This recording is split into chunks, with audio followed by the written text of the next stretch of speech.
about definitions and early work, about ethic and emic perspectives, about self-concept of big culture, and Gary's soft state and the dimension of culture, and as well counseling and clinical psychology. So, then we can start. So, cross cultural psychology is the scientific study of human behavior and the mental process, including both their variability and variance under the device cultural conditions. Through expanding research methodologies to recognize the cultural variance in behavior, language, and meaning, it seeks to extend and develop psychology. Since psychology as an academic discipline was developed largely in North America and Europe, some psychologists believe concerned that constructs and phenomena accepted as universal were not as irrelevant as previously assumed, especially since many attempts to replicate notable experiments in other cultures had varying success. Since there are questions as to whatever theories dealing with central themes such as affect, cognition, conditions of self, and issues such as psychopathology, and anxiety and depression may lack external validity when export to other cultures' content. Cross-cultural psychological re-examines them using methodology designed to factor in cultural differences so as to account for cultural variances. Some critics have pointed to methodological flaws in cross-cultural psychological research and claim that seriously shortcomings in the theoretical and methodological basis used impede rather than help the scientific search for universal principles in psychology. Cross-cultural psychologists are turned more to the study of how differences varies occur rather than searching for universal in the style of psychological or chemistry. Since then, this branch of psychology has continued to expand as there has been increasing population of incorporating culture and diversity into studies of numerous psychologist phenomena. Cross-cultural psychology in differentiated from cultural psychology, which refers to the branch of psychology that holds that human behavior is strongly influenced by cultural differences, meaning that psychological phenomena can only be compared with each other across culture to a limited extent. In contrast, cross-cultural psychology includes search of possible universal in behavior and mental process. Cross-cultural psychology can be thought as a type of research methodology rather than an entirely separate field within psychology. In addition, cross-cultural psychology can be distinguished from international psychology, which centers around the global expansion of psychology, especially during recent decades. Nevertheless, cross-cultural psychology, cultural psychology, and international psychology are united by a common concern for expanding psychology into a universal discipline capable of understanding psychological phenomena across culture and in a global content. So, some think about definitions and early work. Two definitions in the field include the scientific study of human behavior and its transmissions, taking into account the ways in which behaviors are shaped and influenced by social and cultural forces. The empirical study of members of various cultural groups who have different experiences that lead to predictable and significant differences in behavior. Culture as whole may also be defined as the shared way of life of a group of people. In the contrast of sociologists, most cross-cultural psychologists do not draw a clear dividing line between structure and the cultural belief system. Early work in cross-cultural psychology was suggested in Lazarus and Stendhal journal, which have begun to be published in 1860. More empirical oriented research was subsequently conducted by William Rivers, who attempted to measure the intelligence and sensory acuity of indigenous people residing in the Torres Strait area located between Australia and the New Guinea.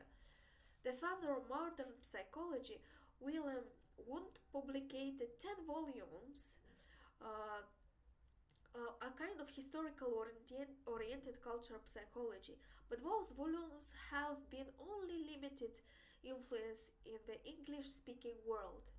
Wundt's student Franz Boas, an anthropologist at Columbia University, challenged several of his studies, such as Ruth Benedict and Margaret Mee, to study psychological phenomena in non-Western cultures such as Japan and New Guinea. They emphasize the enormous cultural variabilities of many psychological phenomena, thereby challenging psychologists to prove the cross-cultural validity of their favorite theories. Ethic and emic perspectives. Other fields of psychology focus on how personal relationships impact human behavior. However, fail to take into account the significant impact that culture may have on human behavior. The Malin-Quaskin dictum focuses on the idea that there is a necessity to understand the culture of a society in its own terms instead of a common search for finding universal laws that apply to all human behaviors. Cross-cultural psychologists have used the emic ethic distinction for some time. The emic approach studies behavior from within the culture and mostly is based in the culture. The ethnic approach studies behavior from outside the cultural system and is based on many cultures. Currently, many psychologists conducting cross-cultural research and said to use that is called a pseudoic approach. This pseudoic approach is actually an emic-based approach developed in the Western culture, which being designed to work with ethic approach. Irving and Carroll bought an intelligence test to another culture without checking whether the test was measure what it was intended to measure. This can be considered pseudotic work because various cultures have their own concepts for intelligence. So, self-concept of big culture. So, research on how the self is constituted, whatever, for example, in individualistic or collectivistic terms, has been a major topic of research in cross-cultural psychology for decades. Some psychologists employed cultural premic to understand how people living with multiple cultures interpret events. For example, Hung and his associates displayed to participants a different set of culture relating images, like in US White House and Chinese temple, and then watch a clip of individual fish swimming ahead of a group of fishes. When exposed to the later one, Hong Kong participants are more likely to reason in a collectivism way. In contrast, their counterparts who view Western images are more likely to give a reverse response and focus more on on that individual fish. People from big culture society, when primed with different cultural icons, they are inclined to make cultural activated attributions. Circling task is also another cultural priming. Tasks by asking participant consequently circling the pronoun like we us, I, and me during paragraph reading. Gerd Hofstede and the Dimensions of Culture. The Dutch philosopher Gerd Hofstede revolutionized the field during worldwide research of values in 1970s. Hofstede's cultural dimension theory is not only of a springboard for one of the most active research transitions in cross-cultural psychology, but it also cites extensively in the management literature. His initial work found that culture differ of four dimensions: power, distance, uncertainty, avoidance, masculinity, femininity, and individualism, collectivism. Later, after Chinese cultural connection extended his research using indigenous Chinese materials, he added a fifth dimension, long-term orientation, originally called Confucian dimension, which can be found in other cultures like China. Still later, after work with Michel Minkoff using data from World Values Survey, he added sixth dimension, indulgence versus resent. Despite its popularity, Hofstede's work has been seriously questioned by Max Sweeney. Furthermore, Berry challenged some of work of Hofstede, proposing alternative measures to assess individualism and collectivism. Indeed, the individualism collectivism debate has itself proven to be problematic, with Sinha and Tripahi arguing that strong individualism and collectivic orientation may coexist in the same culture. This has proven to be a problem with many of the various dimensions that are by nature dichotomous.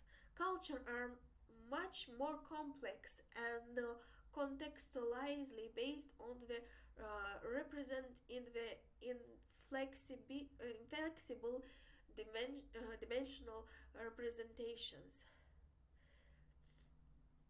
Counseling and clinical psychology. Cross-cultural psychologists